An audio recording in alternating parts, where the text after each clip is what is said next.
Thanks, Sage. Thanks, everybody, for being here. This is the second Lunch and Learn that we've done. We've got really good response. We've got the hungriest clients around, so I appreciate you all coming, and hopefully we can give you some good information. Today we're going to be talking about risk and really the timing of risk. And my hope is that you start to look at risk a little bit differently than maybe you have up to this point. Because when we need assets determines how much risk we actually experience. I'm going to explain a little bit more about what that means. So first of all, feel free to take notes as we go. Feel free to ask questions. You're welcome to take pictures of the presentation as long as I'm not in the picture. That's my own personal rule. But we are happy to send you a copy of the presentation. We want you to get all the information that you need. And we've got a lot of books, as Sage said. So what is risk? Is it a feeling? No, it's not a feeling. Is it mean you're conservative or aggressive or moderate? Nope. Those terms are meaningless. Why are they meaningless? Because those terms mean different things to different people at different times in their lives. What's conservative to me may be aggressive to you, and vice versa. So those terms are subjective. They're not quantifiable. So they don't really tell us anything of value. What risk really is, how we define risk, is when your assets are unable to function as you need them to, when you need them to function. Okay? If your assets aren't there to support your life, that's how we define risk. Now, there's lots of different types of risk. Market risk, sequence, longevity, behavioral, tax, liquidity, inflation. But all of these types of risks are a matter of timing. It depends on when you are planning to use that asset. That's what determines how much risk you're exposed to. And timing changes everything. Many of you may know that once upon a time I played baseball in college, a long time ago. What I learned in baseball is that timing is very important. You could have the absolute perfect swing, but you have approximately 400 milliseconds from the time that pitcher releases the ball to actually hit the ball. A ball going, in some cases, over 100 miles an hour. So timing is very critical. If you're off even 7 milliseconds late, that's the difference between a foul ball and potentially a home run. I hit a lot more foul balls than home runs, I can tell you that much. Okay? So it's not about having the perfect investment, it's about understanding the best timing for you. That's why timing is so critical. And there's a difference, I think, between risk and trade-offs. We say there's risk in everything. What we really mean, I think, is that there's trade-off in everything. Every decision we have, there's some kind of trade-off.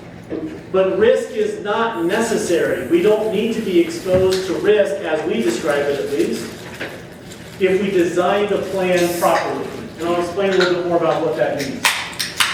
So each type of risk that we talked about has a different solution. If you're worried about market risk, well, give it time, over a long period of time, then that market risk goes away. If you're worried about sequence risk, when you have to sell assets, well, if you have enough cash reserves, then sequence risk really doesn't affect you nearly as much.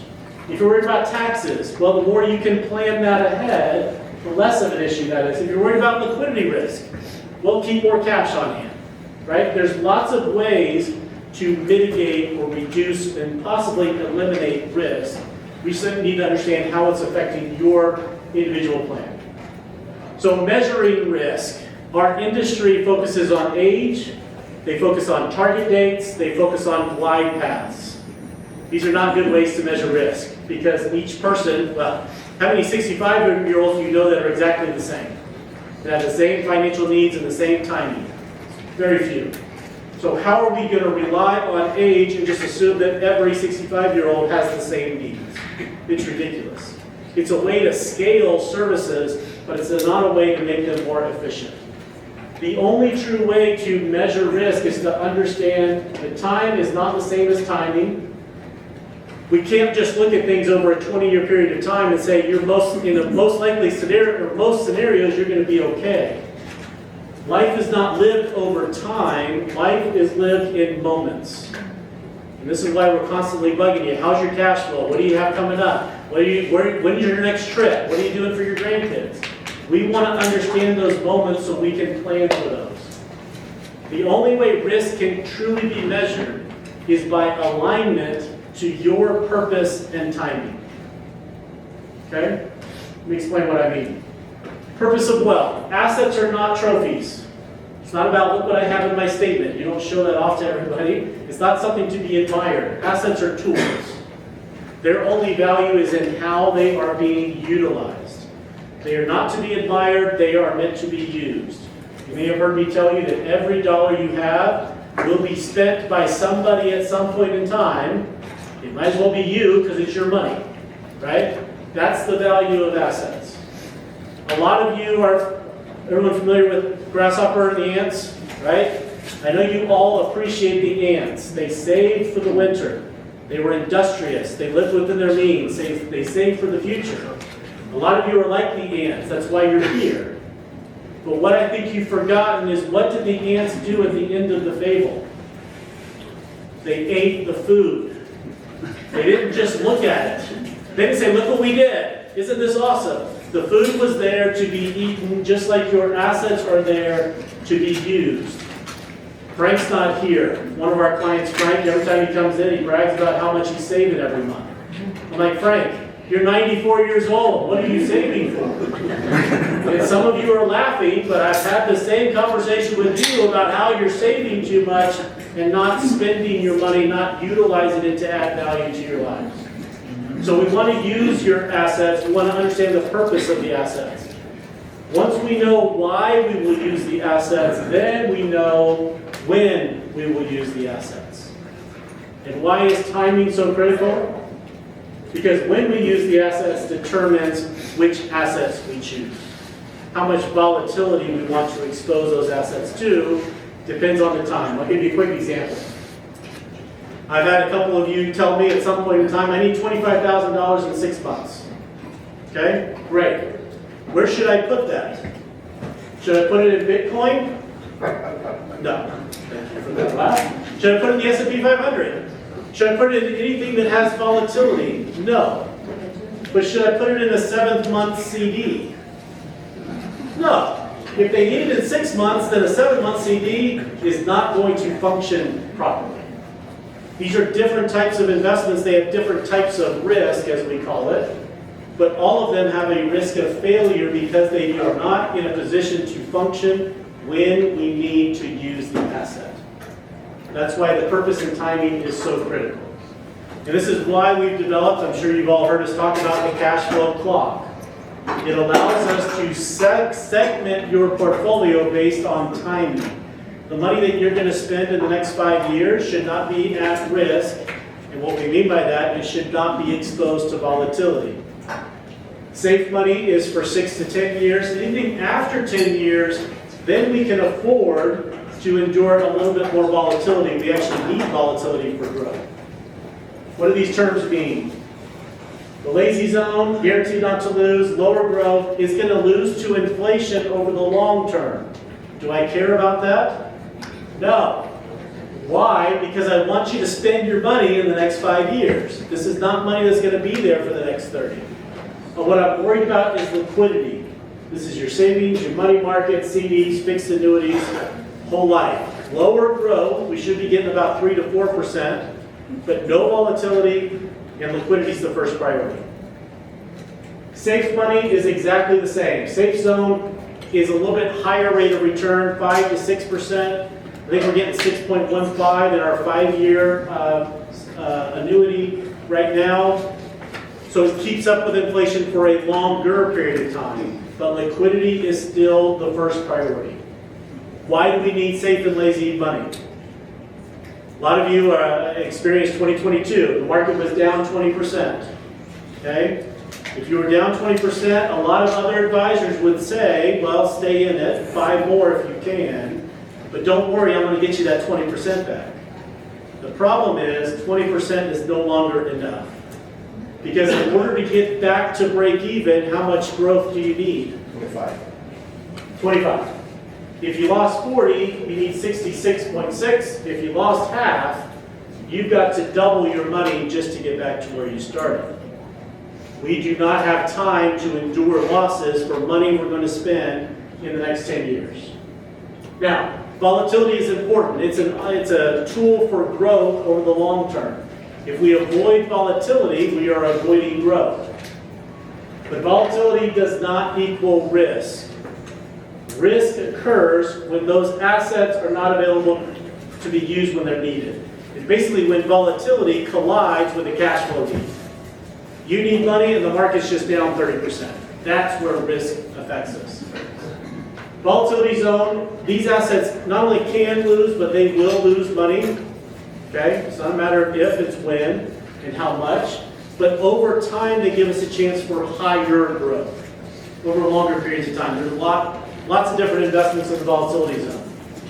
But one of the problems I see with generic portfolios that are some kind of pie chart here is you will have your bonds for income. You pull income out, and what happens immediately when that happens, when you pull that money out? Taxes are one thing. I hate taxes. We'll talk a little bit about taxes. But from a risk standpoint, what happens is everything gets rebalanced automatically. So you are selling out of your large cap to fund your income. Not directly, but indirectly.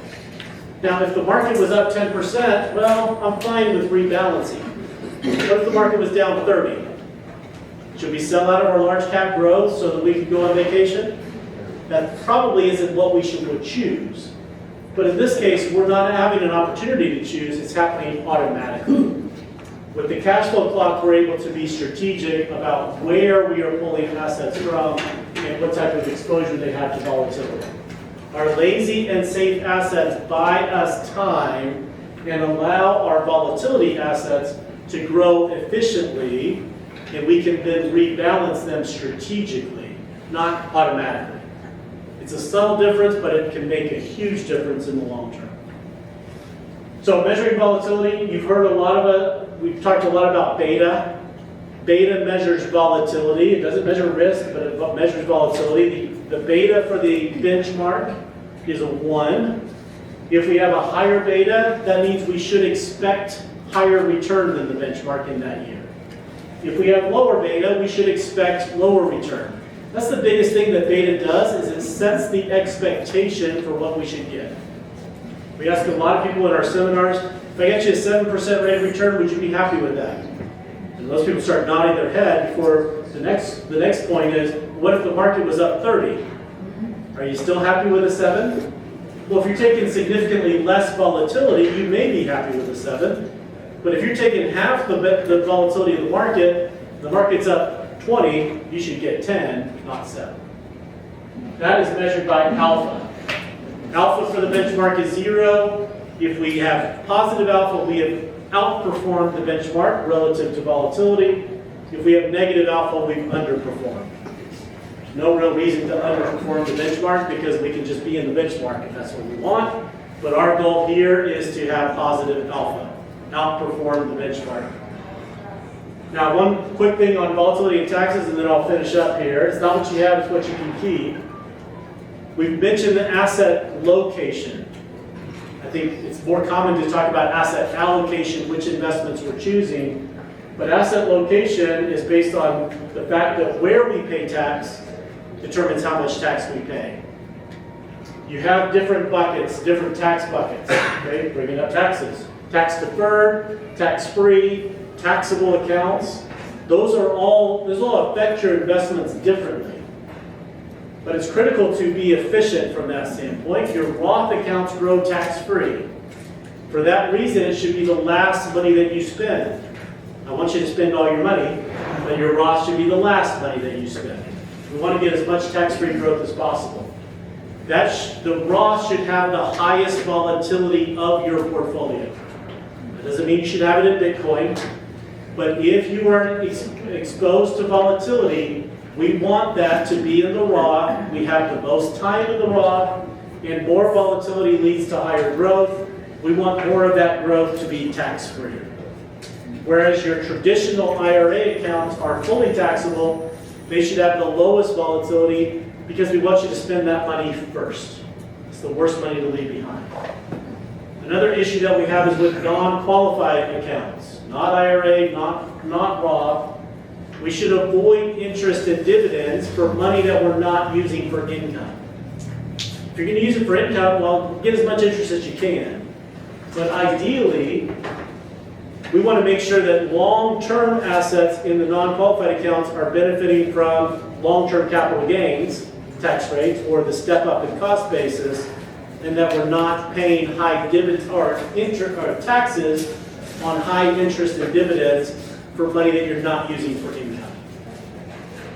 Okay. Non-qualified annuities, really quickly. They can defer tax on higher growth. For a lot of you that have non-qualified assets in money market, you're earning 3%, but you're paying tax on every dollar. We can shift you to a non-qualified annuity and allow that growth to become tax deferred and typically get you a higher rate, somewhere between 5 and 6%. Now, if you need that money, then you're going to pay tax on it. And so we need to make sure we have this aligned to your purpose and timing, but it can give you some tax flexibility and some optionality from that standpoint. Okay? Now, some timing mistakes when it comes to risk. Not having enough liquidity, especially as you're in retirement or approaching retirement, because you need that money more than you ever have. Chasing performance. Just following things that are the latest thing that has done well. Just because it has done well doesn't mean it will continue to go well. Selling during declines. That's the biggest key, the biggest advantage of the cash flow clock, is we never have to sell out of desperation. That allows us to design away risk. Our clients don't experience risk in the same way because we always have a 10-year cushion of safe and lazy investments to use for income and for liquidity. So we never have to sell during declines. Ignoring sequence risk. This is when the earlier you get those losses, the more it can affect you over time. Again, we never have to realize that because the cash flow clock protects us. The biggest mistake is not assigning purpose to your portfolio. I've talked to several of you and asked you, what is your money for? And sometimes I get a blank look because you're so used to only having money for growth. You just know it's for growth. Growth, growth, accumulation, accumulation, accumulation. That was then. Now it's different as you're going into retirement. You're heading into the distribution phase of your assets. Purpose is critical. Our industry does it backwards. We start with, this is your allocation because you're 65 and you're conservative, and I hope that this works out for you. At Stonebriar, we start with, what is the money for? When is it going to be used? Let's find the best tool for that job to fulfill the role and the purpose for you. So if you haven't had that conversation with yourself or your family, consider, what is the purpose of the money? Are you going to put it up on the shelf and just look at it? Or are you going to use it to add value to your lives and to those around you? Once you decide that, then we can design a portfolio that's much more effective and efficient. Okay? The cash flow clock allows us to create a plan that's customized, adjustable, focused, specific, tax efficient, and risk efficient. One of the other benefits of this cash flow clock is we know what to adjust and when to adjust it. For most generic portfolios, models, they will make adjustments when you turn a year older. That's not a good reason to change your financial plan. We want to make adjustments when your assets are no longer aligned to your purpose. When your purpose has changed, when you spent money and you planned another vacation, when you've had events happen in your lives. I don't know if you realize this, but life doesn't always go according to plan. So we need to be able to know how and when to adjust that by measuring alignment, not just measuring age and how you feel about the market. Risk is, it's not volatility. I think these are some of the takeaways for today. It's not the same as volatility. Risk is when volatility meets or collides with cash flow need. Risk is not just a questionnaire with things that you don't really fully understand, and then they make decisions for the rest of your life based on that label. Risk is when assets cannot function for you when you need them to. This is why it's important to have a customized plan. And that customization starts with purpose. Start with why. Once you determine that purpose, we know what the timing should be. and the timing determines the design, which investments we want to choose. If we design this properly, and this is what we strive to do, then we can manage and perhaps even eliminate risk for you. And that's our goal here at Stonebriar. Okay? We've got a couple books specifically about this. The Timing of Risk, that's an ebook that's on the sheet that Sage gave you. We're happy to email that to you as well. We've got a couple of hard copies of the Cash Flow Clock, and then we just got an updated version of the Differentiators of Wealth. You have that all on your table. This is a very short book. It talks about 5 different things that are critical that most other advisors don't talk about. It talks a lot about timing. It talks about asset location. It talks about alpha and beta. It talks about Roth conversions. It talks about true diversification. It's only about 36 pages. And I hope to get the audio book out probably in the next week or so, for those of you that don't have time to read. But we have a lot of these books because these concepts, this information, it's not being talked about by other advisors. It's not being talked about in our industry. We want people to be aware of what these concepts are and how they will affect them. The decisions that people are making right now in your demographic will affect the rest of your lives, but also will affect generations to come. So we want to make sure we're making the best decisions that we possibly can with the information that we have. Okay? I know I covered a lot in a short amount of time. We're going to give everyone a quiz. You're going to have to pass. Just kidding. Any questions before I finish up? I was too scared to ask a question, right? We will be around. We got Spencer and Max and Jackson and myself will be around to answer any questions that you have. Sage, of course, apparently is trading in diabetes for reviews. So let's get some reviews so that get that candy bars. If you haven't signed up for the golf tournament and you're interested, let Sage know. We have plenty of food, so please enjoy a second or third helping if you would like. Thank you so much for coming, and have a great rest of your day. Any other questions? Timing. We talked about timing. That's a bad timing. So just for fun. Okay. What do you think the market's up? It's headed up and down. It's a fair question, one that we're constantly considering, and the short answer is we have no idea. We know that over time the S&P grows way more efficiently than anything else, but we also know that there will be moments, there will be several moments throughout the rest of your life where the market will go down. And this is why we have that 10-year buffer, so that volatility becomes noise as opposed to risk.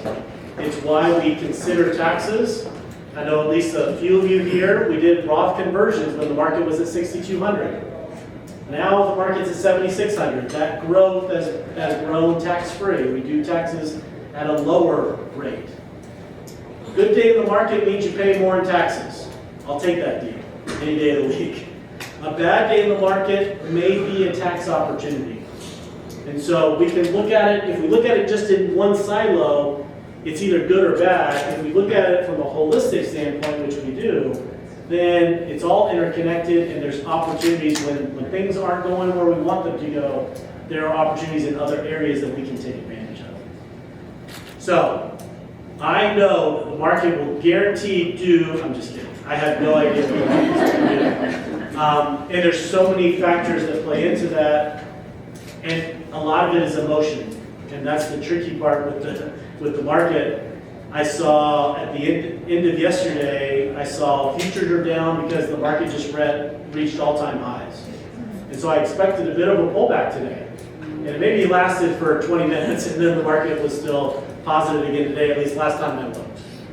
So the emotion drives it. The key is to understand the difference between volatility and risk, and to make sure that we're keeping your plan aligned to your purpose so that what's happening in the market doesn't affect your ability to live the life that you want to live. When I've spent way too much time talking to all of you, some of you at least, and many other clients. They say, well, can I do 2 trips this year? Yes, please. Tomorrow's not guaranteed for anybody. Don't wait. Don't feel like you have to depend on the market to do what you want to do. For almost all of you here, you have enough assets to do what you want. The real goal isn't whether you can or not, it's how do we do it efficiently. Okay, how do we do it in a way that makes sense for you, that reduces your overall tax liability as much as possible, and that the money that you need